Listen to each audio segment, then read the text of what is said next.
Boa noite, meu nome é Ítalo Felipe, eu sou estudante de graduação da FAO-UNB e eu estou aqui para apresentar meu trabalho de PIBIC, né? Feito sob a orientação da professora doutora Lisa Maria Souza de Andrade e também com a aluna Sara Rodrigues, que é da FAO, e com a ajuda do Vinícius Rezende, que é um estudante de engenharia ambiental, que auxiliou a gente na produção dos mapas, do QGIS e tal, que ajudou a gente a proceder com a pesquisa. Começar a apresentação sobre o meu PIBIC. E o PIBIC gira em torno do ecossistema urbano da ocupação de Santa Luzia. Foi uma questão mais geral, assim, analisar os impactos ambientais existentes nessa região, né, nessa ocupação de Brasília, porque ela é uma região que não tem drenagem urbana e também está muito próxima do Parque Nacional de Brasília, né, tá colado no Parque Nacional. Então, a professora Lisa decidiu fazer ali uma análise de poluição pela água, né, poluição do solo, e também uma análise de impacto ambiental na flora do Parque Nacional. A problemática da pesquisa, né, em um pouco do plano de fundo, Santa Luzia é uma ocupação informal, né, localizada nas proximidades do Parque Nacional de Brasília, como eu já citei, está inserida na microbacia hidrográfica do córrego Cabeceira do Acampamento, que é um dos córregos que gera água para o Lago Paranoá, né? Nessa ocupação vivem cerca de 15 mil famílias, sob condições de vida bem precárias, não tem situação de saneamento básico, não tem muitas infraestruturas necessárias para viver de forma digna, né? Uma situação que é muito precária e pode estimular muitas doenças, né, relacionadas com essa questão. Então, tem também a problemática de que o governo do Distrito Federal vê essa ocupação como um problema tanto ambiental como social, quanto econômico também, né? Até uma questão de preconceito ali com essas pessoas que não têm capacidade de comprar um lote e criar sua própria casa. E eles propõem uma solução que é realocar essa população, alegando que a permanência dessas pessoas na região gera impactos ambientais no Parque Nacional e etc. E essa pesquisa aqui, ela busca embasar, né, e verificar mesmo se a permanência dessas famílias pode ser feita. Então, existem algumas estratégias que foram adotadas, como a criação de inventário ecológico simplificado a partir de dados espaciais da microbacia. Essas análises, elas vão também ter uma base de soluções baseadas na natureza, né, que são soluções para mitigar esses problemas que existem nessa região. E é isso que a gente procura, quantificar e ver se existem realmente impactos ambientais decorrentes dessas pessoas vivendo ali, tanto no Parque Nacional como no solo da região, né? E ver se tem alguma coisa que pode ser feita para melhorar isso. Aqui a gente tem a localização de Santa Luzia em Brasília, né? Aqui é possível ver o plano piloto, né? Asa Norte, Asa Sul, o eixo monumental, e Santa Luzia está aqui em roxo. E aqui em vermelho é a delimitação da microbacia, né? Córrego cabeceiro do acampamento. Inclusive é possível perceber que tem aqui a zona do córrego, né? E ela acaba jogando água no Lago Paranoá. Beleza. A cidade estrutural surgiu na década de 1960, né? A partir de um depósito de lixo próximo a DF 095, que é conhecido como lixão da estrutural. E atualmente ele é conhecido como aterro controlado do Jockey Club. Como eu já falei, né, está a aproximadamente 15 quilômetros do Congresso Nacional, que é uma questão ali muito paradigmática, né? A, a distância é tão pequena do centro de poder do país, uma situação tão precária de vida. E no final da década de 1990, um processo de ocupação começou ali na região, né? E acabou se consolidando como a ocupação de Santa Luzia. O lixão foi desativado, né? Mas as partes dele estão submersas atualmente pelas atuais construções que existem lá na região. O Parque Nacional de Brasília, né, foi criado no ano de 1961 e é uma unidade de conservação de proteção integral que foi criado com o intuito de preservar a fauna da região e a flora típica do Cerrado, e também de preservar a topografia, contribuir para as condições climáticas da região, sem contar nos inúmeros fins educacionais e de pesquisa, além de manter os mananciais sob a proteção de um órgão protetor, né, que é super importante. Uma questão também que eu já citei, que é a questão da drenagem urbana em Santa Luzia. Não existe sistema de esgoto, de saneamento básico, e as ruas são despavimentadas, não tem pavimentação. Então, a drenagem urbana de Santa Luzia é feita pelos próprios moradores, né, por meio de soluções rudimentares, como fossas sépticas irregulares, improvisadas, calhas nas laterais das ruas, e devido à falta de atendimento de qualquer sistema público de esgotamento, na negligência do Estado, a canalização de esgoto a céu aberto nas vias. Essas condições geram problemas tanto à saúde da população quanto ao meio ambiente local, né, pois ocorre poluição difusa no solo, que é a questão da pesquisa da Sara, né, ela focou nessa questão da poluição, e devido ao descaso do Estado, isso é possível. Esses moradores também não têm nenhum direito à cidade, né? Eles são totalmente negligenciados e jogados à margem da sociedade, né? E são pessoas que desempenham um papel muito positivo em Brasília, pois muitas das pessoas lá, elas desempenham o trabalho de coleta de materiais recicláveis, né? Que é uma coisa boa tanto para o meio ambiente, tanto para a cidade e para a sociedade no geral. E aqui temos uma foto lá de Santa Luzia, né? Na época de chuva, com essas poças de água que muitas vezes está relacionada com esgoto, com a água da chuva, né? Então é uma questão bem complicada. Aqui a pergunta, né, base da pesquisa, assim, a linha dorsal, que é quais os impactos que atrapalham o equilíbrio ecossistêmico da ocupação de Santa Luzia? Como é possível melhorar essa situação, né? Bom, algumas tecnologias para áreas urbanas, né, que a gente procurou estudar para ter uma base de soluções para tentar implementar nesse lugar. E a gente também se baseou bastante nos ODS, né, os Objetivos de Desenvolvimento Sustentável propostos pela ONU. São 17 objetivos que a ONU sugeriu que a sociedade tente alcançar até 2030 para ter uma sociedade melhor, né? Mas o recorte desse trabalho ele enfatiza mais o ODS 6, que busca assegurar a disponibilidade e gestão sustentável da água e saneamento para todas as pessoas, e o ODS 11, que busca tornar as cidades e os assentamentos humanos mais inclusivos, seguros, resilientes e sustentáveis, né? Só um exemplo assim de soluções baseadas na natureza e a infraestrutura marrom. Bom, a infraestrutura marrom é o que a gente já conhece desde sempre, como soluções para drenagem de água e etc., como é o exemplo do Rio Tietê, em São Paulo, né, que é uma solução convencional de infraestrutura cinza, que simplesmente coloca concreto e pensa que isso é uma solução ali para os problemas de drenagem e etc. E aqui temos um exemplo misto, né, onde existe um canal de concreto, mas a vegetação é englobada ali nas bordas desse fluxo d'água. E é uma solução que pode gerar mais conforto e mais impactos positivos para a cidade, para as pessoas, para a região, para o clima também.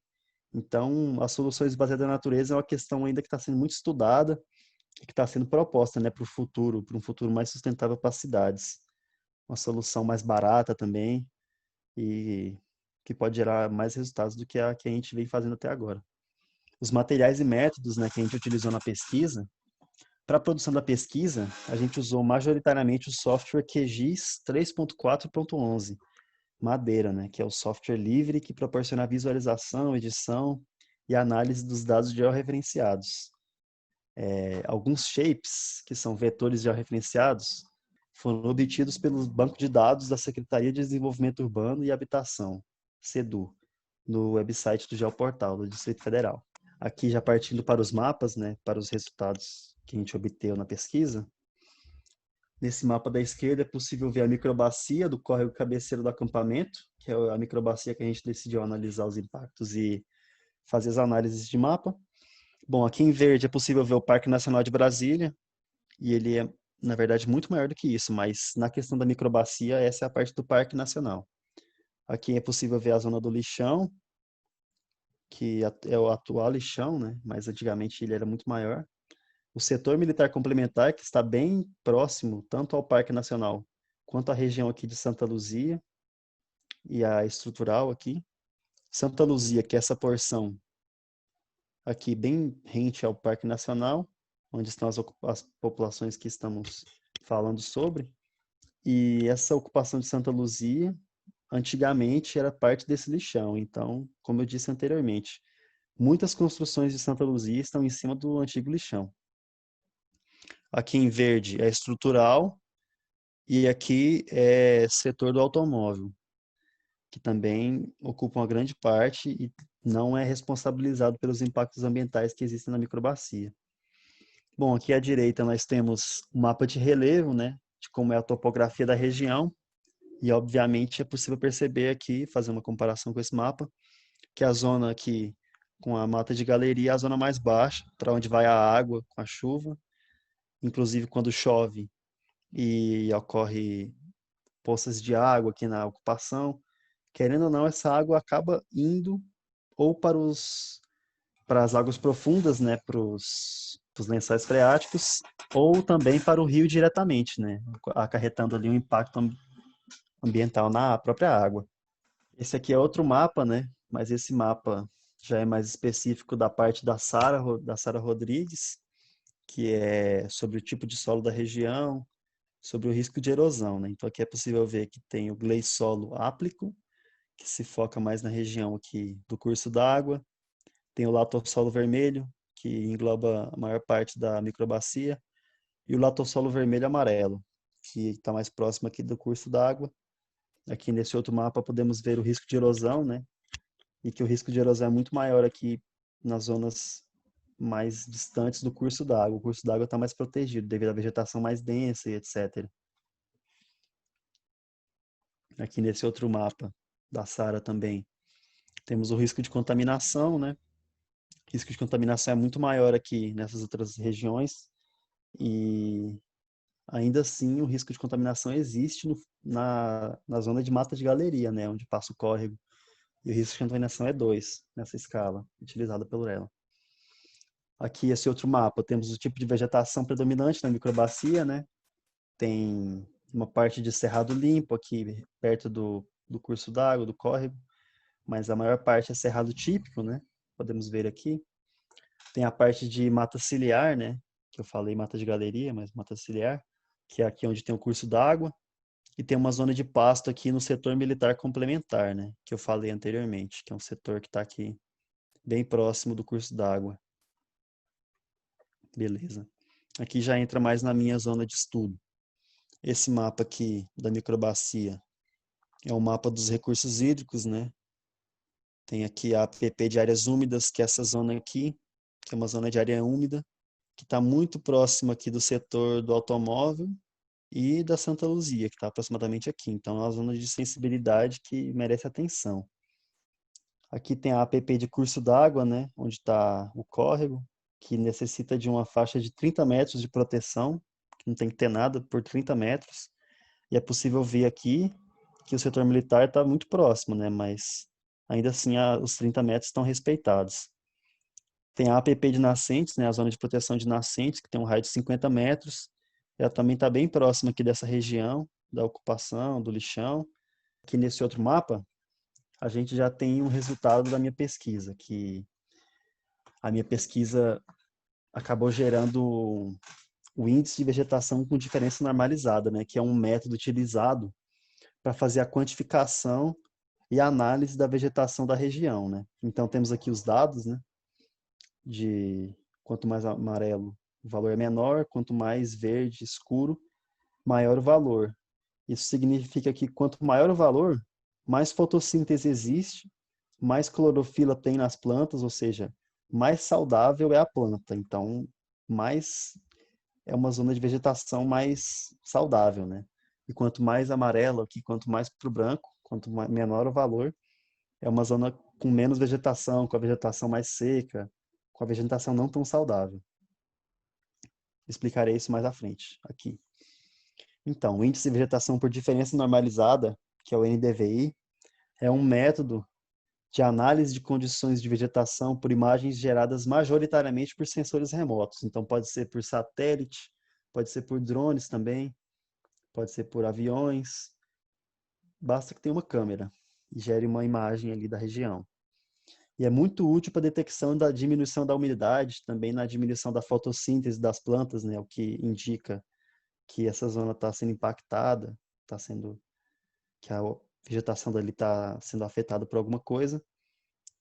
Então, Isso pode indicar uma perda de qualidade ou desmatamento da vegetação em questão. Aqui tem algumas imagenzinhas para dar uma ideia do que acontece, né? Aqui tem um valor de -1 a 0, que é uma planta morta ou um objeto inanimado, que não tem vida. Aqui temos o valor de 0 até 0,33, que é uma planta não tão saudável. Tem os valores de 0,33 a 0,66, que é uma planta moderavelmente saudável, uma planta mais ou menos saudável, né? Vou traduzir errado aqui a palavra. E temos a planta muito saudável, né? Que é o valor que varia entre 0,66 e 1, como é possível ver aqui também, né? O NDVI em si, ele coloca uma zona com um valor muito baixo, como vermelho, e aí vai fazendo esse degradê entre vermelho e amarelo, um verde muito claro e um verde mais escuro. Esse daqui é um mapa com a classificação dos dados do NDVI, né? Então, como a gente pode ver aqui, a gente tem esse mapa com os valores, né? E aqui foi feita a classificação desses valores, ou seja, a gente pegou cada valor, cada zona e tentou classificar para ver quais zonas fazem parte de qual tipo de vegetação, qual tipo de solo. Consegui fazer esse resultado e dá para ter uma análise muito mais interessante com esse tipo de, de produção feita no QGIS. Aqui a gente tem o solo exposto em vermelho, né, que se estende majoritariamente pelas zonas urbanas ali, pela ocupação, pelo lixão, aqui pela cidade automóvel também, aqui pelo setor militar complementar, que está bem próximo aqui. Então, o vermelho indica o solo exposto. Então, a zona ali que tem mais concreto e tal, que tem uma terra batida, que não tem vegetação alguma.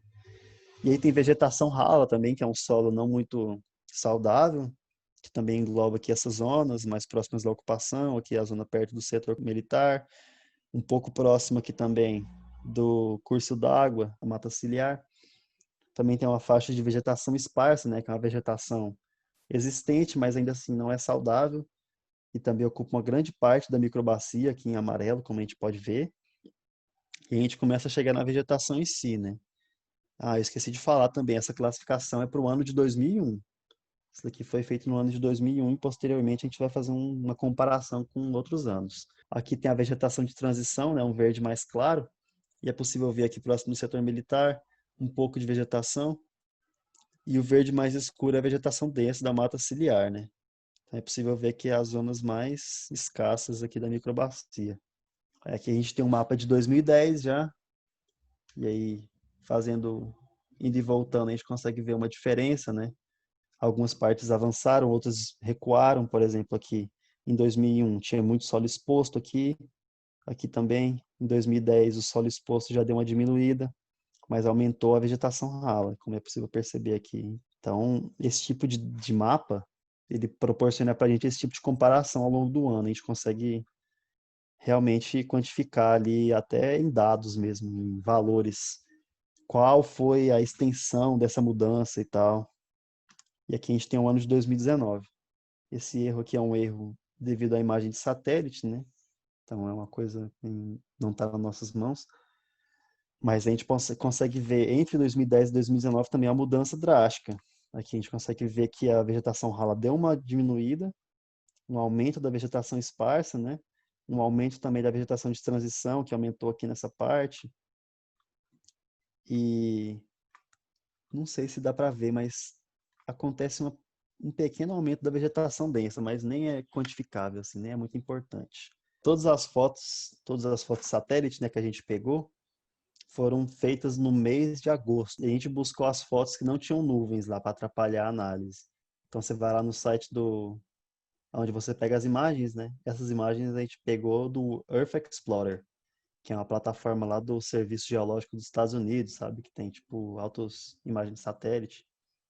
E aí a gente filtrou e pegou só as imagens de agosto, que é uma época seca, que não tem nuvem. Então, todas as imagens são do mesmo mês, ao longo dos anos ali, né? E aí, a partir desses dados aqui de classificação, né, através do QGIS mesmo, utilizando um plugin que pega as áreas de cada mapa, foi possível pegar as áreas de cada zona e fazer uma comparação ao longo dos anos, né, em hectares. Aqui a gente pode ver no ano de 2001, o solo exposto, né, que estava com quase 400 hectares, comparando com 2010, o solo exposto em 2010 é quase 120, 110 hectares menor, mas em comparação, a vegetação rala aumentou muito, né? Aumentou 150 praticamente, 150 hectares. Aí existe também uma pequena diminuição aqui na vegetação esparsa, a vegetação de transição diminuiu um pouco para 2010 e aumentou um pouquinho da vegetação densa, não foi algo muito importante. E mudando aqui para 2019, né, é possível ver que um cenário que era o oposto do que a gente pensava, né, que o impacto ambiental da ocupação foi gigante e que o desmatamento tinha sido considerável e que a microbacia estava ameaçada, mas a gente percebe o contrário, né? Em 2001, o solo exposto era muito maior do que atualmente, que é de 243 hectares. Inclusive, aqui a vegetação densa ela aumentou quase 1 hectare nesse período de 18 anos.